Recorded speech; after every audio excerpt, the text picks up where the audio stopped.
ઘેરાવ કરતા પોલીસે કોંગી આગેવાન કાર્યકરોને કરી અટક।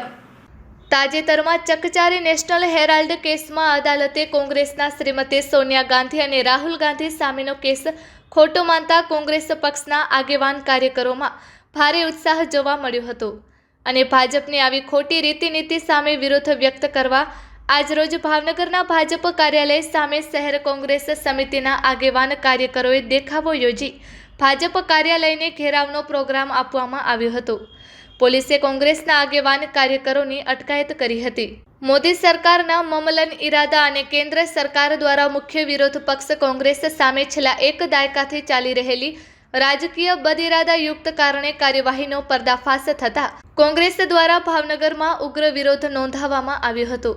નામદાર અદાલત દ્વારા નેશનલ હેરાલ્ડ કેસમાં કોંગ્રેસના નેતૃત્વ શ્રીમતી સોનિયા ગાંધી અને શ્રી રાહુલ ગાંધી સામે ઈડી દ્વારા કરવામાં આવેલી કાર્યવાહી સંપૂર્ણપણે ગેરકાયદેસર અને બદઇરાદાપૂર્વક હોવાનું સ્પષ્ટ થતાં ઈડીને આ કેસમાં કોઈ અધિકાર ક્ષેત્ર નથી તેમજ કોઈ એફઆઈઆર પણ નોંધાયેલ નથી એવું અવલોકન કરવામાં આવ્યું હતું, જેથી આ મુદ્દે કોંગ્રેસ પક્ષ દ્વારા વિરોધ કરવાના કાર્યક્રમો જાહેર થયા છે, જેમાં ખાસ કરીને ગુજરાત પ્રદેશ કોંગ્રેસ સમિતિના પ્રમુખ અમિતભાઈ ચાવડાની સૂચના અનુસાર આજરોજ ભાવનગર ખાતે પણ ભાજપ કાર્યાલય સામે વિરોધ પ્રદર્શન કરવામાં આવ્યો હતો।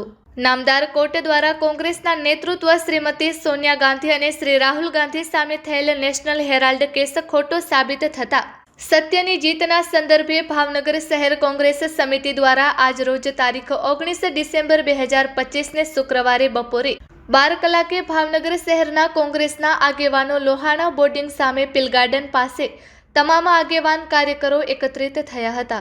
ત્યાંથી રેલી સ્વરૂપે ભાવનગર શહેરના સરટી હોસ્પિટલ સામે આવેલ ભાજપ કાર્યાલય સામે દેખાવો યોજી ભાજપ કાર્યાલયનો ઘેરાવ કર્યો હતો।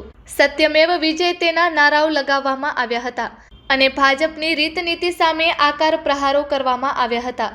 ભાજપ કાર્યાલય સામે દેખાવો યોજાતા પોલીસ તંત્રએ કાર્યવાહી કરી કોંગ્રેસના 80 થી 90 આગેવાન કાર્યકરોની અટકાયત કરી સ્થાનિક નીલમબાગ પોલીસ સ્ટેશનમાં અને સ્થાનિક એલસીબી પોલીસ કચેરી ખાતે અટકાયત કરી લઈ જવામાં આવ્યા હતા। આ વેળાએ પોલીસ અને કોંગ્રેસના આગેવાન કાર્યકરો ભાઈઓ બહેનો વચ્ચે ભારે ખેંચતાણ પણ થઈ હતી અને કોંગ્રેસના આગેવાનોએ ભારે વિરોધ વ્યક્ત કર્યો હતો।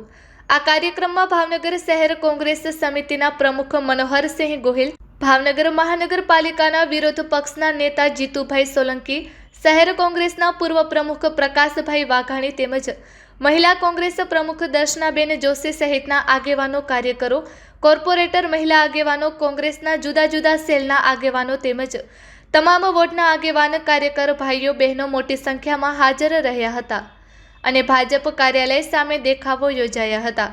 Report by Ejaz Shaikh, Bhavnagar.